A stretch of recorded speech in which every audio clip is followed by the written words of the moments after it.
Distinguished guests, ladies, gentlemen, my name is Scott Cutler. I'm an Executive Vice President and Head of Global Listings at the NYSE, and I want to welcome every one of you here today on a very cold, typical New York day. This marks the 6th consecutive year we've come together to host this program at the NYSE. And we're pleased that this has become an annual tradition. A special thanks to everybody at the National Committee on U.S.-China Relations, the China Center for Economic Research, and our many sponsors for all of you that have done so much to make this program possible today. I'd also like to thank our speakers and attendees in advance for being here. I know many of you who have traveled across the globe to be with us here today.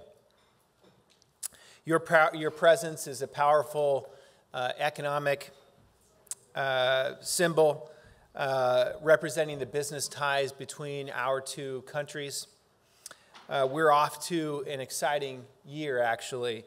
2014 marked the 35th anniversary of diplomatic relations between the United States and China. Clearly a significant milestone for arguably one of the most important bilateral economic, diplomatic, political relationships that exist today.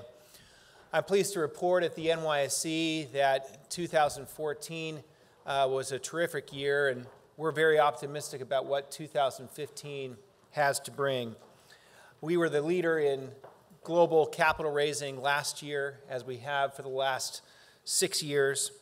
We welcomed almost 130 companies to our market in initial public offerings last year, raising $70 billion in proceeds for those companies. We were also proud to list many companies from China here in our U.S. markets and at the NYSE, including the largest IPO in history, the Alibaba Group, which raised $25 billion here at the New York Stock Exchange. Given that 2015 promises to be an equally exciting year, many attendants, including myself, will be anxious to hear the comments from today's presenters. We enjoy hosting this program every year here at the NYSE, and we particularly enjoy working with great partners like the National Committee on U.S.-China Relations.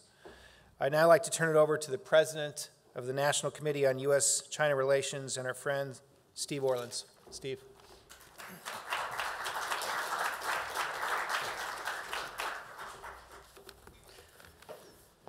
Well, good morning. Happy New Year. Thank you, Scott. You know, it's terrific that you guys have been able to host this for the 6th consecutive year. It's, you know, you mentioned the Alibaba IPO, which obviously was the largest IPO, not in New York Stock Exchange history, but in the history of capital markets in the world. And it kind of represented to me, as I watched it, how intertwined the economies of the United States and China have become since I first moved there in 1979, and how the New York Stock Exchange, both in reality and as a symbol, is a symbol of how linked the two countries and the two economies have become. So I really can't thank the exchange enough. I was joking with Scott before that as a banker for 25 years, before I became president of the National Committee, I never rang the opening or closing bell.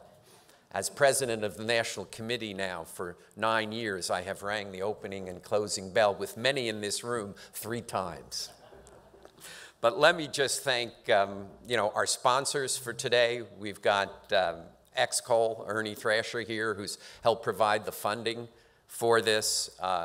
Van Eck Partners and the Star Foundation. I think Jan Van Eck is not here. And the Star Foundation has provided funding, and we thank them. And of course, our partners at the, oh, Jan is here, I'm sorry. Jan is sitting next to Lu Feng right there.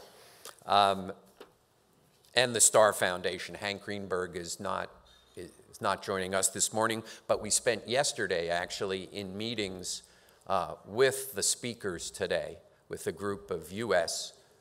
Experts on the economy talking about what the future of U.S.-China economic relations are going to be. Some of you are new to the National Committee, just joining us today for the first time. We've been around, we're entering our 49th year, and our mission is to educate Americans about China and Chinese about America. And this program is a linchpin of that mission, that being able to talk at the New York Stock Exchange to people from Wall Street about what's going to go on in the Chinese economy is critical to our mission, because the media here is going to report on what's said today, and you're going to be able to ask questions. So we're thrilled that we have this extraordinarily able group from China here to educate us at the beginning of the year about what is going to go on. I could go spend all of the time giving the bios of all of the speakers we have today, because each and every one of them is so impressive, but that would subtract from the time that we have available for them to give the presentations. So let me turn it over to my partner in this venture, Yao Yang, who is now, I think you have a new title, Yao Yang. You're now Dean of the National School of Development at Peking University. But thank you so much for coming. Thank you so much for flying to New York to be with us.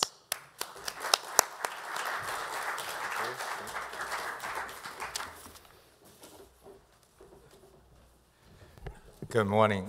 First of all, I'd like to thank NYSE to provide this venue for the sixth times for us to hold this event, and also to the National Committee for our continuous cooperation in this great endeavor. CCER, or China Center for Economic Research, was founded in 1994, and then in 2008 we changed the name to the National School of Development, but we still keep CCER as one of the research centers in our school. We started this program and also the economic dialogue together with the National Committee, because we believe that the U.S.-China economic relations are very important and indispensable for the whole world, and it is also vital for China's national interests. Last year it was a difficult year for China in many senses. The growth rates are declining, housing prices are declining, and default rates are rising. It seems that even our school has been affected by this downturn of the economy. But we also see some encouraging signs, including Alibaba's listing in NYSE, and also among our group, I have to say, best of all, Hydro last year predicted that China's capital market will rise by 20 to 30%. Not many people believed him, but eventually in the second half of the year, the capital market rose by 40 to 50%. So if you listen to him, you made a lot of money from the Chinese stock market. So today he's going to continue to talk about China's capital market this year. Looking forward, people have the concerns of whether China's economic growth is going to substantially slow down, and whether